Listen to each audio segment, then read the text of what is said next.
Pinaimbestigahan na ng ilang kongresista ang umano'y misteryosong pagkamatay ni dating DPWH Undersecretary Maria Catalina Cabral.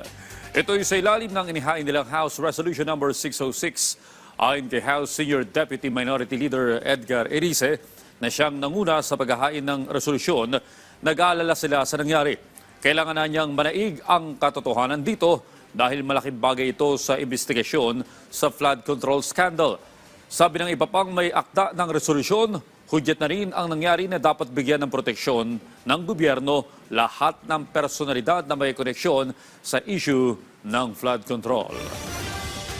We are deeply concerned that this case, if mishandled, could lead to the silencing of other potential witnesses or whistleblowers.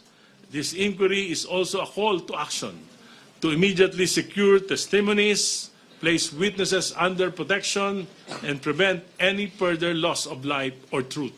Hindi po ito investigasyon tungkol mismo kay Yusek Cabral. In other words, we are not going to look into the criminal liability of the former Yusek, the late Yusek Cabral, dahil nga po death extinguishes criminal liability.